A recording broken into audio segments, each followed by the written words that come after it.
வணக்கம். நாமக்கல் மாவட்டம் மோகனூர் வட்டம் வளையப்பட்டி பகுதியில் விவசாயிகள் சிப்காட் அமைக்க வேண்டாம் என்று கடந்த 2.5 வருட காலமாக பல்வேறு அறவழி போராட்டங்களில் தொடர்ந்து ஈடுபட்டு வருகிறோம்.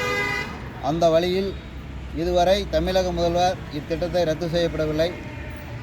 தமிழக முதல்வர் எதிர்க்கட்சி தலைவராக இருந்த பொழுது தேர்தல் வாக்குறுதி அளித்த பொழுது விவசாயிகளை எக்காரணத்தை கொண்டும் அவர்கள் ஒப்புதல் இல்லாமல் எந்த நிலங்களையும் கையப்படுத்த மாட்டோம் என்று வாக்குறுதி அளித்தார்கள். ஆனால் அதற்கு நேர்மாறாக தற்பொழுது விவசாயிகள் பல்வேறு கட்ட போராட்டங்களை நடத்தியும் கூட இதை பற்றி அவர்கள் கவலைப்படுவதாக எங்களுக்கு தெரியவில்லை.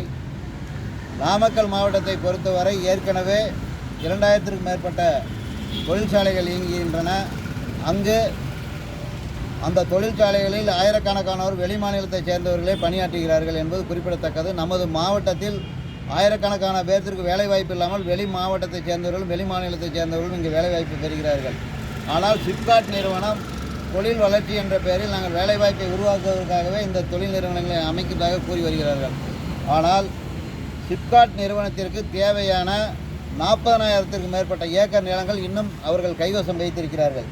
அப்படி இருக்கும் பொழுது இது அரசின் கொள்கை முடிவு என்கிறார்கள்.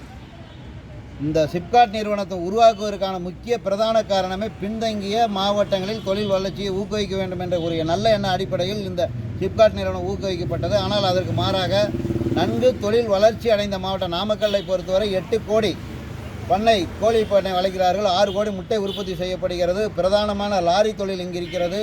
கல்வியில் தமிழகத்திலே சிறந்து விளங்குகிறது. போன்ற பல்வேறு தொழில்களில் நெசவு தொழில், அதே போல் சேகோ பேட்டரிகள், இது போன்ற எண்ணற்ற தொழிற்சாலைகள் நாமக்கல் மாவட்டத்தில் இருக்கும் பொழுது கட்டாயமாக வளையப்பட்டி விவசாயிகளை 482 ஏக்கர் விவசாயிகளை அழைத்து அங்கு சிப்காட் அமைக்க வேண்டும் என்று தமிழக அரசு தொடர்ந்து முயற்சி செய்து வருகிறது. நாங்கள் அறவழியில் இதுவரை 105க்கும் மேற்பட்ட அறவழி போராட்டங்களை இதுவரை நாங்கள் நடத்தி இருக்கின்றோம்.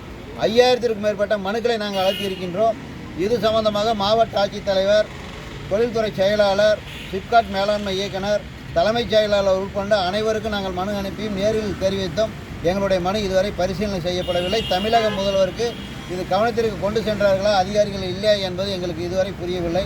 அது மட்டுமல்லாமல் 270 நாட்களுக்கு மேல் கொட்டும் பணியில் தொடர்ந்து நாங்கள் காத்திருப்பு போராட்டம், வயதானவர்கள், குழந்தைகள், பச்சிளம் குழந்தைகள் முதற்கொண்டு அவர்கள் தொடர் காத்திருப்பை போராட்டத்தில் நடத்தி வந்தாலும் கூட தமிழக அரசு தொடர்ந்து சிப்காட் எடுப்பதில் தீவிர முயற்சி காட்டி வருகிறார்கள். குறிப்பாக 13/6/2024 அன்று கோட்டாட்சியர் அலுவலகத்தில் கோட்டாட்சியர் அவர்கள் எங்களை அழைத்து, விவசாயிகளை அழைத்து, நீங்கள் சிப்காட்டிற்கு நிலம் கொடுக்க வேண்டும் என்று கூறினார்கள். கட்டாயமாக எங்களால் நிலம் கொடுக்க முடியாது என்று தெரிவித்துவிட்டோம். அப்போது அவர் அரசு அந்த பகுதியில் சிப்காட் எடுக்கக்கூடிய பகுதியில் 25 அரசு நீரோடைகள், 45 தனியார் நீரோடைகள், ஒரு குளங்கள் இருக்கின்றது, மேய்ச்சல் புறம்போக்கு நிலங்கள் இருக்கிறது, குன்றுகள் இருக்கிறது என்று தெரிவித்தார். ஆனால் அதை தூர்வாரி அளந்து அத்துக்கள் காட்ட வேண்டும் என்று மோகனூர் வட்டாட்சியரிடமும் நம்மளது கோட்டாட்சியர், மாவட்ட ஆட்சித்தலைவர் பல பேரிடமும் மனு கொடுத்தும் அந்த மனு இதுவரை அவர்கள் அந்த நீரோடைகளை அளந்து அத்துக்கள் காட்டவில்லை. அந்த மனுக்களை பார்த்தேன் என்றால் கோட்டாட்சியர் அலுவலகத்திலிருந்து வட்டாட்சியர் அலுவலகத்துக்கு செல்கிறது. அங்கிருந்து அவர்கள் நேராக சிப்காட் நில எடுப்பு அலுவலகத்துக்கு அனுப்புகிறார்கள். அவர்கள் இதே போல் கிரவுண்டில் ஃபுட்பால் பந்து விளையாடுவது போல எங்கள் மனுக்களை பந்தாடுகிறார்கள். இதுதான் வேதனைக்குரிய விஷயமாக இருக்கிறது.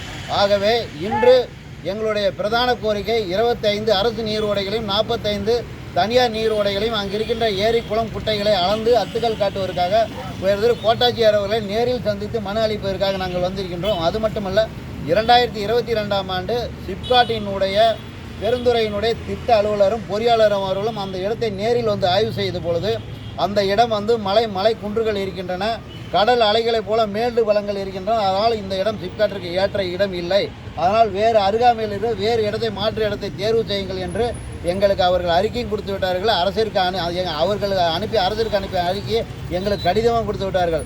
அவர்கள் கொடுத்தும் பிற்பாடும் கூட கட்டாயமாக அரசியல் சூழ்ச்சியின் காரணமாக இந்த இடத்தில் அப்பாவி விவசாயிகளுடைய 482 ஏக்கர் விவசாய நிலங்களை, முப்போகம் விளையக்கூடிய விவசாய நிலங்களை பிடுங்குவதற்காக இந்த அரசு திட்டமிடுகிறது.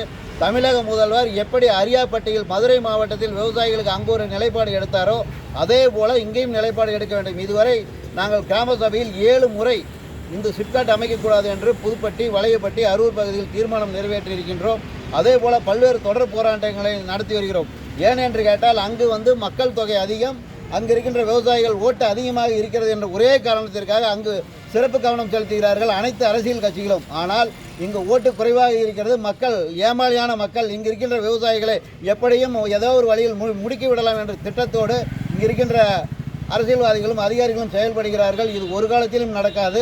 நாங்கள் எங்களுடைய உயிரை பணயம் வைத்தாவது எங்களுடைய இந்த இடத்தை மீட்பதற்கு நாங்கள் தொடர் போராட்டம் நடத்துவோம் என்பதை இந்த பத்திரிகை ஊடகத்துறை நண்பர்களுக்கு தெரிவித்துக் கொள்கிறோம். கண்டிப்பாக பத்திரிகை ஊடகத்துறை நண்பர்கள் இது தமிழகத்தில் மட்டுமில்லை, இந்தியாவில் மிக அரசாங்கத்திற்கு எடுத்துச் சொல்லக்கூடிய ஒரு மிகப்பெரிய ஒரு நான்காவது தூணாக திகழ்கிறது. இந்த செய்தியை தமிழக முதல்வரின் கவனத்திற்கு எடுத்து சென்ற வகையில் நீங்கள் கண்டிப்பாக செய்ய வேண்டும். கண்டிப்பாக அந்த செய்தி தமிழக முதல்வருக்கு சென்றால் கண்டிப்பாக அவர் கருணையுடன் பரிசீலனை செய்து இந்த திட்டம் முழுமையாக ரத்து செய்யப்படும் என்று முழு நம்பிக்கையோடு எங்கள் போராட்டம் தொடர்ந்து நடத்தி கொண்டிருக்கிறோம்.